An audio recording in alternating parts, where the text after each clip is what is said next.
রোগ প্রতিরোধের জন্য টিকা নেব, তারাই যদি এখানে এসে অসুস্থ হয়ে যায়, তাহলে আমাদের এটা কতটা সুফল বয়ে আনবে বলে আমি বুঝতে পারছি না। খুব একটা ব্যবস্থার সুবিধার মনে হচ্ছে না আমার এখানে। গাজীপুরে হামের প্রাদুর্ভাব রোধে বিশেষ টিকাদান কর্মসূচি শুরু হয়েছে। আগামী 15 দিনে 28,000 শিশুকে এই টিকার আওতায় আনার লক্ষ্য নির্ধারণ করেছে স্বাস্থ্য বিভাগ। কর্মসূচির উদ্বোধন করেছেন স্বাস্থ্য প্রতিমন্ত্রী।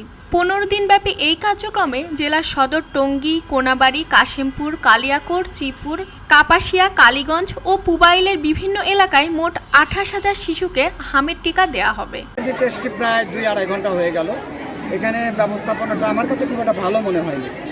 একটা সুষ্ঠু পরিকল্পনা নিয়ে টিকা কার্যক্রমটা যদি পরিচালনা করতো, তাহলে বাচ্চারা অন্তত আমি মনে করি যে অসুস্থ হতো না। আজকে অনেক বাচ্চা কিন্তু এখানে প্রচণ্ড গরমে অসুস্থ হয়ে পড়েছে। এখন আমরা যারা রোগ প্রতিরোধের জন্য টিকা নেব, তারাই যদি এখানে এসে অসুস্থ হয়ে যায়, তাহলে আমাদের এটা কতটা সুফল বয়ে আনবে বলে আমি বুঝতে পারছি না। সিরিয়াল ধাক্কাধাক্কি সব কিছুই করে ওই জায়গায় গেছি, যাওয়ার পরে বলতেছে যে কারেন্ট নাই, মাইকে বলতে পারতাছি না, আপনারা সবাই চলে যান, কালকে আবার আসবেন এই সকাল 8টায়, এখন আর আজকে দেওয়া হবে না। মানে এখানে অনেকের টিকা দেওয়ার পর রক্ত বেরোচ্ছে, তারপরে বাচ্চারা কান্নাকাটি করছে, মানে খুব একটা ব্যবস্থার সুবিধার মনে হচ্ছে না আমার এখানে। মানে সুযোগ সুবিধা খুব একটা পাচ্ছি না এখানে। সিরিয়াল যদি সবাই ধরেন লাইন একজনের পর একজন এরকম করে যদি যাইতো, তাহলে ধরেন সবাই টিকা দিতে সুবিধা পেত, তারপরে সুযোগ সুবিধা থাকতো, মানুষ বাচ্চাকাটির কান্নাকাটি কম থাকতো।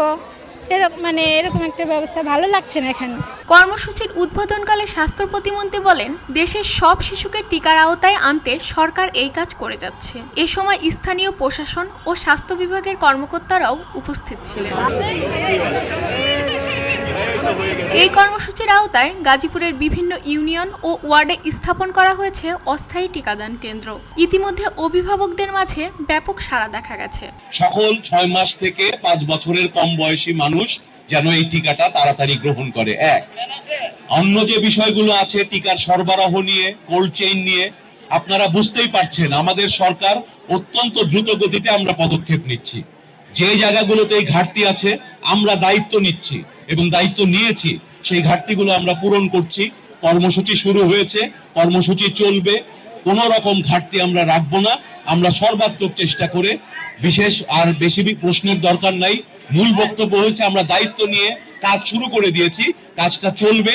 ঘাটতি যেখানেই আছে আমাদের দায়িত্ব, আমরা সেটা পূরণ করব। খবরের কাগজ, নিখাত, নির্ভীক, নিরপেক্ষ।